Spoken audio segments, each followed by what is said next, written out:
What's up guys? Guys, magka-card checks ulit tayo. Madali lang to guys. Kayang-kaya nyong gayahin or gawin. Siguro maraming na rin nakakaalam nito, kahit siguro yung ibang bata alam na to kung paano gawin.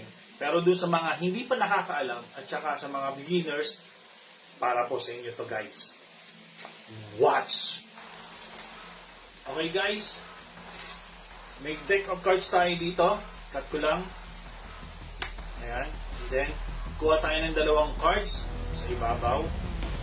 So, ito yung card, 69. Paborito ng marami. 69. Joke lang. Okay. Guys, yung 69, ayan, ilagay natin sa gitna. 1, 2, 3, go. Okay. Guys, kahit saan ko ilagay yan, pwede yan. Okay. Ayan. So, pakita natin yung 6 and 9. Ayan, 69. Okay. Push natin. Ayan. Okay, pakita ulit natin. 6 and 9. Lagay natin sa gitna. Malinaw na malinaw. Malinis na malinis. Wala na yung 69. Wala rin siya sa ibabaw. 7 of clubs yung nasa ibabaw. Okay, guys. So, nasa gitna na silang dalawa. Mahirap nang kunin. Pero guys, ito. Kaya kong kunin silang dalawa ng mabilisan. In 1, 2, 3. So, nasa akin yung 69 cards. Guys, paano nangyari yun? Guys, madali lang. Madali lang yun. Yung iba, alam na yun. Okay guys, ituro ko sa inyo kung paano. Ito yung tutorial. Okay guys, ito yung tutorial. So, naka-set up na yung mga cards. So, yung dalawang 6 and 9, 69, dito sa ibabaw. So, yung kukunin nyo.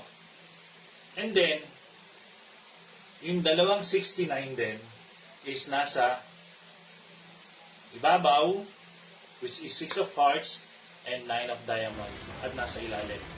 Ayan. Nasa ibabaw yung isang 6 at nasa ilalim yung 9. Okay.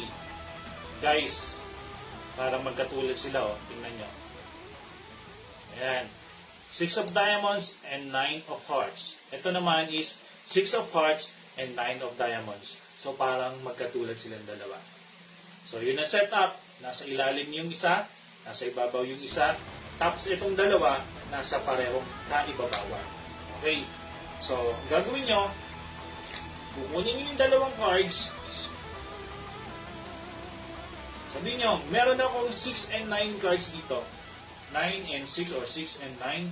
Ito, dalawang cards. So, ang gagawin natin is ilalagay natin sa gitna, 1, 2, 3. So, nasa gitna na siya. Ito ba guys, kaya pwede nyo ipakita yung 6 and 9.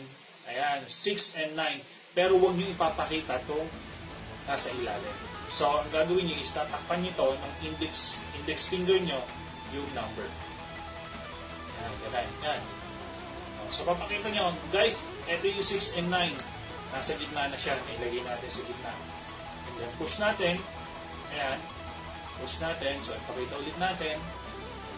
Tataki pa rin siya. So, push natin. So, malinaw na nasa gitna na talaga silang dalawa.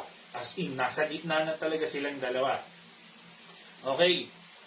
So, nasa gitna na sila, pero kaya pang kunin ng mabilisan. Ayan. So, ito yung hawak ng kamay. Yung thumb, at saka yung tatlong finger andito sa ilalim. Yung thumb nasa ibabaw. So, ipapasa lang natin to dito sa kaliwang kamay. 1, 2, 3. Ayun, gano'n. So, naiwan na yung nasa ibabaw at saka yung nasa ilalim. Naiiwan talaga yon kasi nakadikit yung thumb at saka yung finger, yung tatlong finger niya sa ilalim. 1, 2, 3. Ayun na. Ayun na yung 69. So, mabilis nyo lang nakuha. Within 3 seconds lang, nakuha nyo na agad. Pero, yung totoong 69 is nandito sa gitna pa rin. Hindi yung 69 talaga yung nakuha nyo. Ibang cards na yan. Ganun lang, napakasimple. Okay guys, sana nagustuhan nyo yung video ko. Panoorin nyo lahat ng mga video ko. Marami kayong matututunan ng mga card trick. Okay guys, maraming salamat. Thanks for watching. Ingat kayo lagi. And God bless.